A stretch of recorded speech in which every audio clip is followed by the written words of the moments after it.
বন্ধুরা, IDFC first bank কোম্পানির quarterly result out হয়েছে, যেখানে কোম্পানির আগের বছরের বটম লাইনের সাথে যদি এবছরের বটম লাইন মানে নেট প্রফিটকে কম্পেয়ার করেন, তাহলে 58% কোম্পানি তার নেট প্রফিটের ডিক্লাইন দেখিয়েছে। আর এই যে 58% কোম্পানির প্রফিট ডাউনে গেছে, এটার জন্য কালকে কোম্পানির শেয়ার প্রাইস কি ক্র্যাশ হওয়ার সম্ভাবনা রয়েছে। যদি মার্কেট কোনো কারণবশত এটাকে নেগেটিভ হিসেবে নেয়, তাহলে এখানে আমাদের শেয়ারের সাথে কিরকম ডিসিশন নেওয়া উচিত। কারণ এর আগেই প্রিভিয়াস ভিডিওতে এই কোম্পানি কেন ভবিষ্যতে লং টার্মে অপরচুনিটি ক্রিয়েট করতে পারে সেগুলোই আমি আপনাদের কভার করার চেষ্টা করেছিলাম। আর এই যে কোম্পানির বটম লাইন ডাউনে গেছে, এটার কারণ কি রয়েছে এবং এটার জন্য লং টার্মে কোম্পানির শেয়ার প্রাইসের উপর কিরকম ইম্প্যাক্ট পড়তে পারে বা সমস্ত পয়েন্টসগুলো আমি আপনাদের ডিটেল প্রেজেন্ট করার চেষ্টা করব যে এখন আমাদের কিরকম ডিসিশন নেওয়া উচিত। এবং অ্যাকচুয়ালি যদি আমি খুব শর্টে বলি, দেখুন এর আগে আজ থেকে ঠিক 1.5 বছর আগে এই সেম পয়েন্টসটাই পাঞ্জাব ন্যাশনাল ব্যাংক কোম্পানির মধ্যে দেখা গেছিল এবং সেই সময় আমি আপনার সাথে ডিটেল অ্যানালাইসিস প্রেজেন্ট করে বোঝানোর চেষ্টাও করেছিলাম যে এই যে নেট প্রফিট ডাউনে এসেছে, অ্যাকচুয়ালি কোম্পানির প্রভিশন কভারেজ খুব একটা হাই হয়ে গেছিল, যেটা কিন্তু কোম্পানির ভবিষ্যতের প্রফিটেবিলিটি যে আরো ইনক্রিজ হবে সেই সাইনটাই দিচ্ছিল। তো এই কোম্পানিতেও আমি সমস্ত ডেটাগুলো অ্যানালাইসিস করে লেটেস্ট কোয়ার্টারলি রেজাল্ট আমি অ্যানালাইসিস করে বোঝানোর চেষ্টা করব যে এই মুহূর্তে লং টার্ম ইনভেস্টরদের এই কোম্পানিতে কিরকম ডিসিশন নেওয়া উচিত বা এই নেগেটিভ নেট প্রফিটটাকে নেগেটিভ হিসেবে নেওয়া উচিত তাকে ভবিষ্যতে আরো বেশি পজিটিভ সেন্টিমেন্ট প্রোভাইড করতে হেল্প করতে পারে। সেগুলো ডিসকাস করার চেষ্টা করবো আপনারা যাতে পারফেক্ট একটা ডিসিশন নিতে পারেন। তার আগে প্রত্যেক চ্যানেল ভিউয়ার্স এবং মেম্বারসদের জন্য একটা সুখবর রয়েছে যে আমি 2025-এর যে সেমিনারটা সেটা নেক্সট মান্থেই অ্যারেঞ্জ করছি।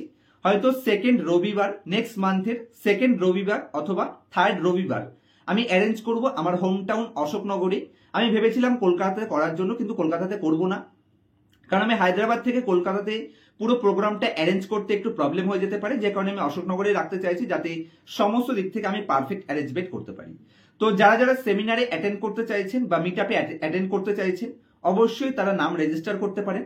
স্ক্রিনের উপর দেওয়া আমার মোবাইল নাম্বারে নাম রেজিস্টার করতে পারেন অথবা ডেসক্রিপশনে আমার কন্ট্যাক্ট ডিটেলস পেয়ে যাবেন। হোয়াটসঅ্যাপে জাস্ট একটাই মেসেজ করবেন যে আমি সেমিনারে আসতে চাই, নামটা রেজিস্টার করার জন্য রেজিস্টার করে নেবেন। আর আপনাদের থেকে আমি 100 টাকা করে চার্জেস নেব। আর 100 টাকা চার্জেসটা এই কারণেই নিচ্ছি কারণ আগের বার যখন আমি সেমিনার করেছিলাম পুরো দুপুর বেলাটা লোকেরা সেমিনার করে বেরিয়ে অ্যাকচুয়ালি লোকেদের খিদাও পেয়ে গেছিল না। আর সেমিনারে এত শয়ে লোক আসবে, সকলকে তো আমি ফ্রিতে অ্যারেঞ্জ করতে পারছি না। তো সে কারণে আমি 100 টাকা করে জাস্ট লাঞ্চের চার্জেস নেব, যেখানে আমি লাঞ্চের ব্যবস্থা করব, ননভেজ থাকবে। তো 100 টাকা করে চার্জেস, সেটা আপনারা যে লাঞ্চ করবেন সেটার জন্যই আমি নিচ্ছি। বাকি সেমিনার পুরো ফ্রিতে, আপনারা সকলে আসতে পারেন। যারা যারা আসার ইচ্ছুক রয়েছেন অবশ্যই ডেসক্রিপশনে দেওয়া আমার মোবাইল নাম্বারে নামটাকে রেজিস্টার করে নেবেন। নেক্সট মান্থের রবিবার হবে, সেকেন্ড রবিবার অথবা থার্ড রবিবার। ফাইনাল ডিসিশন আমি নেক্সট মান্থের 10 থেকে 12 তারিখের মধ্যে আপনাদের জানানোর চেষ্টা করব। চলুন কোম্পানির কোয়ার্টারলি রেজাল্টে অ্যাকচুয়ালি এটাকে কিভাবে দেখা উচিত সেই পয়েন্টসগুলো আমি আপনার সাথে প্রেজেন্ট করার চেষ্টা করছি, যেটার জন্য আমি আপনার সাথে স্ক্রিন রেকর্ডিং শেয়ার করছি। তো আশা করছি আপনারা এখন আমার স্ক্রিনটি দেখতে পাচ্ছেন। চলুন সবার প্রথমে কোম্পানির নেট প্রফিটে যে ডাউন এসেছে সেটা দেখার আগে কোম্পানির লেটেস্ট কোয়ার্টারলি রেজাল্টে আর কি কি সাইন রয়েছে, কারণ শুধু নেট প্রফিট দেখলেই হবে না, লোকেরা শুধু উপর থেকে নেট প্রফিট দেখেই চলে যাবে। আমি যদি সবার প্রথমে কোম্পানির ডিপোজিট দেখি, তাহলে কোম্পানির ডিপোজিট খুবই স্ট্রং গ্রোথ করেছে। একদম ফার্স্টেই দেখতে পাচ্ছেন কোম্পানির কোয়ার্টারলি হাইলাইটসে 25.2% ইয়ার অন ইয়ার বেসিসে কোম্পানি তার কাস্টমার ডিপোজিটকে ইনক্রিজ করেছে, সুপার গ্রেট। তার সাথে যদি আপনি কোম্পানির শুধু রিটেল ডিপোজিট দেখেন, 26.4% কোম্পানি তার রিটেল ডিপোজিটকে ইনক্রিজ করেছে, এটা পজিটিভ সাইন ইয়ার অন ইয়ার বেসিসে। এবং যদি আপনি কোম্পানির কাঁচা ডিপোজিট দেখেন, যেটা 24.8%, তো কোম্পানির ডিপোজিট দিক থেকে যদি আমি দেখি তাহলে সব দিক থেকে সুপার ডুপার পারফরমেন্সের সাইন দেখাচ্ছে। এবং যদি আমি কোম্পানির অ্যাসেট কোয়ালিটির কথা বলি, তাহলে কোম্পানির অ্যাসেট কোয়ালিটিতে কি হয়েছে, এখানে দেখুন কোম্পানির গ্রস এনপিএ এবং নেট এনপিএ, যেটা আগের বছর ডিসেম্বর 2024-এ কোম্পানির কত ছিল, নেট এনপিএ ছিল 0.52 আর এবার হচ্ছে 0.53, মানে অলমোস্ট একই জায়গায় ম্যানেজেবল। এবং যদি আপনি কোম্পানির গ্রস এনপিএও দেখেন তাহলে 1.94 থেকে রিডিউস হয়েছে 1.87। তাহলে কোম্পানির অ্যাসেট কোয়ালিটির দিক থেকে কিন্তু কোম্পানি পারফেক্ট লেভেলে নিজেকে মেনটেন করতে পেরেছে। যদি আমি কোম্পানির প্রভিশন কভারেজ দেখি, তাহলে কোম্পানির প্রভিশন কভারেজ রেশিও এখানে দেখতে পাচ্ছেন খুবই হেলদি রয়েছে, 72.3%। কোম্পানির মার্চ 31শে মার্চ 2025-এ যদি আমি কোম্পানির প্রভিশন কভারেজ রেশিও দেখি 72.3%, সুপার গ্রেট। তাহলে কোম্পানির অ্যাসেটের দিক থেকে বা কোম্পানির লোনের দিক থেকে সব দিক থেকে কিন্তু কোম্পানি পারফেক্ট পজিশনে রয়েছে। যদি আপনি কোম্পানির লোন এবং অ্যাডভান্সেস দেখেন, এখানেও কিন্তু কোম্পানি নিজেকে গ্রোথ করতে সক্ষম হয়েছে। কোম্পানি যদি আপনি টোটাল লোন বুক দেখেন, ইয়ার অন ইয়ার বেসিসে 20.4% ইয়ার অন ইয়ার বেসিসে ইনক্রিজ করেছে। এবং যদি আপনি কোম্পানির এমএসএমই লোন বুক দেখেন, তাহলে এখানেও কিন্তু কোম্পানি 18% রুরাল এবং রিটেল এবং এমএসএমই তার লোন বুককে ইনক্রিজ করতে সক্ষম হয়েছে। তো কি হাইলাইটস এর মধ্যে কোম্পানির সবকিছু পজিটিভ রয়েছে। যদি আমি নেক্সট ডেটার মধ্যে আসি, এখানে কোম্পানির প্রভিশনে অ্যাকচুয়ালি কোম্পানির নেট প্রফিট কেন ডাউনে এসেছে? কারণ কোম্পানির নেট প্রফিট ডাউনে এসেছে, কোম্পানির এখানে যদি আপনি প্রভিশন দেখেন, খুব হাই প্রভিশন কোম্পানি এবছর করেছে, যেখানে FY25 কোম্পানি 5,515 কোটি টাকা প্রভিশন করেছে। আর এই প্রভিশনটা কেন এসেছে? কোম্পানির মাইক্রো ফিন্যান্সে যে লোন বুকে প্রবলেম হয়েছে, শুধু এই কোম্পানির নয়, সমস্ত কোম্পানির, সেই জন্য কোম্পানির 5,500 কোটি টাকা প্রভিশন করতে হয়েছে। আর যেটা কোম্পানির টোটাল 2.46% লোন বুকে 2.46%, যে কারণে কোম্পানির প্রভিশন করতে গিয়ে ওই প্রবলেমটা হয়েছে। এটা শুধু এই কোম্পানি না, সমস্ত কোম্পানিতেই হয়েছে। তো এই লেভেলে কোম্পানির অ্যাসেট কোয়ালিটি আগেই দেখিয়ে দিয়েছি, ফার্স্ট ক্লাস রয়েছে। মানে এমন নয় যে প্রভিশন করার জন্য কোম্পানির আদার্স জায়গাতে প্রবলেম হয়েছে। নেট প্রফিটের সামান্য ডিক্লাইন হয়েছে, এটা কিন্তু পরের কোয়ার্টারে মেইনটেইন হয়ে যাবে, কারণ কোম্পানির এনপিএ মেইনটেইন রেখেছে। এবং যদি আপনি কোম্পানির প্রফিটেবিলিটি রেশিও দেখেন, তাহলে এখানে সেদিক থেকে কিন্তু কোম্পানি ফার্স্ট ক্লাস পজিশনে রয়েছে। আমি এখানে মার্কিং করে দেখিয়ে দিচ্ছি। যদি আপনি কোম্পানির নেট ইন্টারেস্ট মার্জিন দেখেন, যেটা কোম্পানির নেগেটিভ ইম্প্যাক্ট এসেছে, মানে সিম্পল পয়েন্টস, এই যে আরবিআই রেট কাট করেছে, এটার বেনিফিট কোম্পানিতে এখনো আসা স্টার্ট হয়নি, যেটা ডেফিনেটলি ভবিষ্যতে কোম্পানির প্রফিটেবিলিটিকে হেল্প করতে মানে সাহায্য করবে। এবং যদি আপনি কোম্পানির এখানে রেটিং দেখেন, তাহলে রেটিং এর দিক থেকে কিন্তু ফার্স্ট ক্লাস রেটিং রয়েছে এখনো। লং টার্ম ক্রেডিট রেটিং কোম্পানির স্টেবল রয়েছে, AA+। এবং যদি আপনি কোম্পানির ফিক্সড ডিপোজিটের রেটিং দেখেন, তাহলে এখানেও কিন্তু হায়ার লেভেলের রেটিং রয়েছে, AAA রেটিং রয়েছে ক্রিসেলের পক্ষ থেকে। তো সুপার ডুপার কোনো নেগেটিভিটি নেই, শুধুমাত্র কোম্পানির প্রভিশনের জন্যই কোম্পানির নেট প্রফিটে ইম্প্যাক্ট এসেছে। এবং যদি আপনি এখানে ব্যাংকের 2018-র সাথে যখন কোম্পানি অ্যাকচুয়ালি মার্জার করে, সেই মার্জারের আগে কোম্পানির এখানে কি কি চেঞ্জেস ছিল এবং মার্জারের পরে কোম্পানি নিজেকে কিভাবে এক্সপেনশন করছে, সেই পয়েন্টটা আপনারা ভালো করে দেখুন। কোম্পানি বেশ কিছু বিজনেস অ্যাকচুয়ালি আর্লি স্টেজে রয়েছে, যেটা ভবিষ্যতের প্রফিটেবিলিটিকে কোম্পানি বুস্ট করতে হেল্প করবে।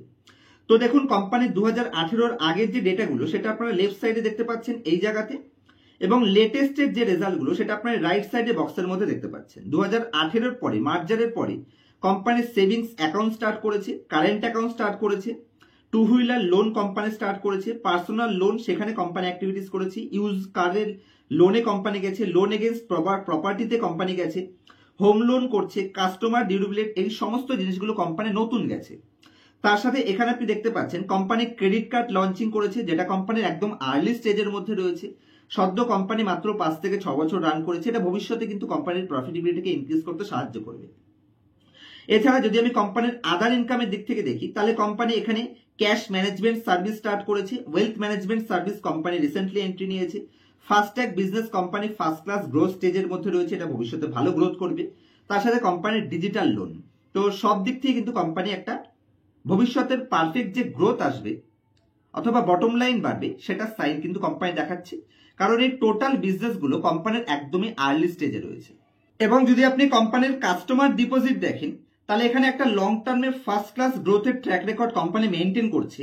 অনেকে ভাবছে হয়তো এই কোম্পানিতে ভবিষ্যতে ইয়েস ব্যাংকে পরিণত হবে কিনা, তো এই কোম্পানি ইয়েস ব্যাংকে পরিণত হওয়ার চান্স একদমই কম রয়েছে, মানে 0% বলতে পারেন, কারণ কোম্পানির customer deposit first class growth হচ্ছে।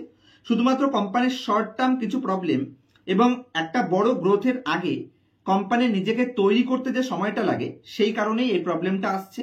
লং রানে যখন গ্রোথ স্টার্ট হবে, তখন কিন্তু এই ভ্যালুয়েশনে কোম্পানি আর পাওয়া যাবে বলে আমি মনে করছি না। এবং যদি আমি এখানে কোম্পানির রিটেল কাস্টমার ডিপোজিট দেখি, তাহলে এখানেও কিন্তু কোম্পানির ফার্স্ট ক্লাস পজিশনে নিজেকে টার্ন অ্যারাউন্ড করেছে। ভালো করে দেখুন, যেখানে ডিসেম্বর 2018-তে কোম্পানির টোটাল কাস্টমার ডিপোজিট কত ছিল, 38,455 কোটি, সেটাকে কোম্পানি মার্চ 2025-এ ইনক্রিজ করে 2,42,543 কোটিতে নিয়ে গেছে। এবং এখানে একটা বিশাল বড় শিফট করেছে কোম্পানি, যেখানে 2018-তে কোম্পানির 73%, ভালো করে দেখুন, 73% হোলসেল ডিপোজিট থেকে আসতো, সেটা কোম্পানির বর্তমানে কত করেছে হোলসেল ডিপোজিট, মাত্র 21%। আর যেখানে কোম্পানির ঠিক 6 বছর আগে 27% মাত্র রিটেল ডিপোজিট ছিল, সেটাকে কোম্পানি 79% করেছে। মানে পুরো বিজনেসটাকে কোম্পানির টার্ন অ্যারাউন্ড করে দিয়েছে।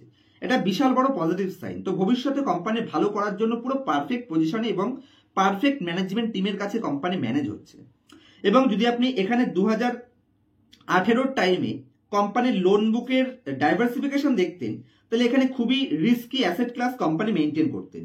টোটাল 43% কোম্পানি কর্পোরেট লোন সেই সময় ছিল, আর এখন কর্পোরেট লোন কোম্পানি কত আছে? মাত্র 17%। তো পুরো সব জায়গাতে কোম্পানি ওয়েল ডাইভার্সিফাই করেছে। হ্যাঁ, শর্ট টার্মে লাস্ট 2, 3 বা 4 কোয়ার্টারে কোম্পানিতে যে মেইন প্রবলেমটা রয়েছে, কোম্পানির এখানে এসএমই ফিনান্সিং কতটা ছিল? মাত্র 4%। সেটাকে কোম্পানি এসএমই ইন্ডাস্ট্রিতে নিজেকে এক্সপেনশন করার জন্য 4% থেকে 9% করেছে। আর এই জায়গাতেই কোম্পানি অ্যাকচুয়ালি ধাক্কাটা খেয়েছে, যেটা কোম্পানির টোটাল লোন বুকের ক্ষেত্রে মাত্র 9%। তো এখানে ভয় পাওয়ার কোনো বিষয় আছে বলে অন্ততপক্ষে আমি দেখতে পাচ্ছি না। ভবিষ্যতে যদি কোম্পানির এই যে মেইন জায়গাটা, যেখানে কোম্পানির অ্যাকচুয়ালি খুব হাই গ্রোথ করার চেষ্টা করছে এমএসএমই, সেই জায়গাতে কোম্পানি গ্রোথের চেষ্টা করছে। এবার এমন নয় যে কোম্পানি ভবিষ্যতে পুরো বরবাদ হয়ে যেতে পারে, কারণ সেখানে কোম্পানি ধীরে ধীরে গ্রোথ করছে। এমন নয় যে হঠাৎ করে 20% বা 25% গেছে। তো ডেফিনেটলি কোম্পানির সব দিক থেকে পজিটিভ সাইন আছে। যারা লং টার্ম ইনভেস্টর তাদের জন্য অন্ততপক্ষে বিজনেস মডেলে সুপার ডুপার পজিশনে আছে বলে আমি মনে করছি। চলুন এবার কোম্পানির একদম লেটেস্ট কোয়ার্টারলি রেজাল্টে আমি আপনাদের কোম্পানির আইডিএফসি ফার্স্ট ব্যাংকটাকে স্ক্রিনারে ওপেন করে দেখাচ্ছি যে এখানে কেন এই কোম্পানিটাকে লং টার্মের জন্য দেখা যায়। যদি আমি কোম্পানির শেয়ার প্রাইস দেখি, তাহলে টপের থেকে অলরেডি অনেকটা ডিসকাউন্টে আছে এবং লাস্ট 5 বছর ধরে কোম্পানি সেরকম কোনো রিটার্ন প্রোভাইড করেনি। ভালো করে দেখুন, লাস্ট 5 বছরে 24% সিএজিআর থাকলেও লাস্ট 3 বছরে নর্মাল রিটার্নে রয়েছে এবং 1 বছরের নেগেটিভ রিটার্নে রয়েছে। কিন্তু কোম্পানির টপ লাইন এবং বটম লাইনের গ্রোথের ট্র্যাক রেকর্ড সুপার ডুপার পজিশনে রয়েছে এবং কোম্পানি যদি আপনি রিটার্ন অন ইকুইটি দেখেন, নিজেকে ইমপ্রুভ করছে, পজিটিভ সাইন রয়েছে। যদি আপনি কোম্পানির লাস্ট কয়েকটা বছরের প্রফিট দেখেন পিএনএল স্টেটমেন্টে, তাহলে এখানে কিন্তু কোম্পানি মাঝখানে যে নেগেটিভে ঢুকেছিল সেখান থেকে নিজেকে ক্লিয়ার টার্ন অ্যারাউন্ড করছে। আর টার্ন অ্যারাউন্ডের সময় একটু এদিক ওদিক হবে, এটা নর্মাল ব্যাপার। শুধু আগের বছরে কোম্পানির নেট প্রফিট অ্যাভারেজ ধরুন 3000 কোটি ছিল, সেটা ডাউনে এসেছে, সে কারণেই কোম্পানি বরবাদ হয়ে যাবে, এটা ভাবা ভুল। কারণ যদি আপনি কোম্পানির রেভিনিউ দেখেন, তাহলে রেভিনিউ কিন্তু বাম্পার লেভেলে রয়েছে। 20.37% কোম্পানি তার রেভিনিউকে গ্রোথ করেছে। এবং যদি আপনি কোম্পানির শেয়ার হোল্ডিং প্যাটার্নেও আসেন, এখানেও স্ট্রং হ্যান্ডের অ্যাক্টিভিটিস বাড়ছে। প্রিভিয়াস কোয়ার্টারে ডিসেম্বর 2024-এ যেখানে ডিআইআই স্টেক ছিল 16%, সেখানে ডিআইআই তাদের স্টেককে ইনক্রিজ করে এখানে কত করলো? 19%। রিটেল পাবলিকের কাছে আগের কোয়ার্টারে স্টেক ছিল 47%, সেটা কোম্পানি রিডিউস করে 45% হয়েছে। তার মানে কি অ্যাকচুয়ালি, হ্যাঁ অবশ্যই এখানে এফআইআই তাদের স্টেক 2% রিডিউস করেছে, পাবলিকের স্টেক এখানে রিডিউস হয়েছে। মানে যত স্টেক এখানে বিক্রি হয়েছে সমস্ত স্টেক এখানে actually DII domestic mutual fund হাউসগুলো, ডোমেস্টিক ইনস্টিটিউশনে ইনভেস্টররা পারচেস করেছে। তো আমার পার্সোনাল ওপিনিয়নে, যদিও এখানে কোনো ধরনের বাই অথবা সেল রিকমেন্ডেশন নয়, আমার মনে হচ্ছে কোম্পানি ভবিষ্যতের গ্রোথের উপর ফোকাস করতে চাইছে, যে কারণে আজকের প্রফিটেবিলিটি রেশিওটা সেরকম একটা বেটার পাচ্ছেন না। ঠিক পাঞ্জাব ন্যাশনাল ব্যাংক যখন আমি 28 টাকাতে ডিসকাস করেছিলাম, তখন এই ধরনের সাইনগুলো পাঞ্জাব ন্যাশনাল ব্যাংকের মধ্যেও ছিল। আজকে দেখুন কোম্পানি ওখান থেকে 4 গুণ রিটার্ন প্রোভাইড করে দিয়েছে। তো এই 4 গুণের বেনিফিট তারাই পেতে পেরেছে যারা মাঝখানে এই ডাউন ট্রেন্ডে লজিকটাকে খোঁজার চেষ্টা করেছে যে কেন কোম্পানির শেয়ার প্রাইস ডাউনে আসছে। আর দেখুন, একটা কোম্পানি যখন 40 টাকা থেকে 400 টাকা যাবে, এর মাঝখানে মিনিমাম 3 থেকে 4 বার তার সর্দি কাশি জ্বর হবে, আর সেটাই কোম্পানির মধ্যে চলছে। এগুলো নর্মাল প্রবলেম। একটা মানুষ যখন বেঁচে থাকে তার জ্বর সর্দি কাশি যেরকম হয়, সেরকম আমি বলবো একটা কোম্পানিও লং রানে বড় গ্রোথ করার আগে, বড় গ্রোথের আগে এরকম ছোটখাটো প্রবলেম চলতেই থাকবে। কিন্তু একবার যখন সে স্টেবল পজিশনে ঢুকে যাবে, তখন কিন্তু এই ভ্যালুয়েশন আপনি কোম্পানিটাকে পাবেন না। তো আমার পার্সোনাল ওপিনিয়ন, যদি কোম্পানি কালকে কোনো কারণবশত ডিসকাউন্টে যায়, তাহলে সেখানে অপরচুনিটি ক্রিয়েট হওয়া ছাড়া আর কিছু নয়। এবং এই কোম্পানি তাদের জন্যই ফিট যারা লং টার্ম ইনভেস্টর। কারণ শর্ট টার্মে 2 মাস বা 6 মাসে, অ্যাকচুয়ালি 6 মাসে তো প্রফিট স্টক মার্কেটে কামানোই সম্ভব নয়। যদি লং টার্ম ইনভেস্টর হন, আমি বলবো এই কোম্পানিতে দাবি ইনভেস্ট করা যায়। এবং যদি অলরেডি আপনার পোর্টফোলিও নেগেটিভে রয়েছে, তাহলে 3 থেকে 4% বেশি করবেন না। কিন্তু যদি আপনার পোর্টফোলিও 50% বেশি পজিটিভে রয়েছে, তাহলে একটু বেশি এক্সপোজারের সাথে রিস্ক নেওয়ার চেষ্টা করতে হবে। আমি মনে করি ভবিষ্যতে একটা বড় বাম্পার ওয়েলথ ক্রিয়েশন এই কোম্পানি করে দেওয়ার পোটেনশিয়াল রয়েছে। আজকের মতো এই অবধি রাখবো। যদি পার্সোনাল ক্লাসে A to Z fundamental analysis আমার কাছে শিখতে চাইছেন, যে কিভাবে কোনো কোম্পানির ডিপে ঢুকে ইনডেপথ অ্যানালাইসিস করবেন, যেগুলো অ্যাকচুয়াল রিটেল ইনভেস্টররা বুঝতে পারে না, কোনো কোম্পানির ডেটা ম্যানেজ করে দেখাচ্ছে কিনা, বা কোনো কোম্পানিকে কোথা থেকে খুঁজে বের করবেন, কোনো কোম্পানির ভ্যালুয়েশন কি করে অ্যানালাইসিস করবেন, সমস্ত পয়েন্টস বেসিক থেকে শুরু করে এক্সট্রিমলি অ্যাডভান্স পার্সোনাল ক্লাসে যদি শিখে তারপর স্টক মার্কেটে ইনভেস্ট করতে চাইছেন, ক্লাসের জন্য স্ক্রিনের উপর দেওয়া মোবাইল নাম্বারে আমার সাথে কন্ট্যাক্ট করতে পারেন। ক্লাসের পরে আমার স্টুডেন্টদের লাইফ টাইম সাপোর্টের ব্যবস্থা রয়েছে। দেখা হবে নেক্সট ভিডিওতে কোনো ইন্টারেস্টিং টপিকের সাথে। ততক্ষণ পর্যন্ত হ্যাপি ইনভেস্টিং, হ্যাপি ট্রেডিং, এবং অবশ্যই যারা সেমিনারে আসতে চাইছে তারা নাম রেজিস্টার করে নেবেন স্ক্রিনের উপর দেওয়া মোবাইল নাম্বারে।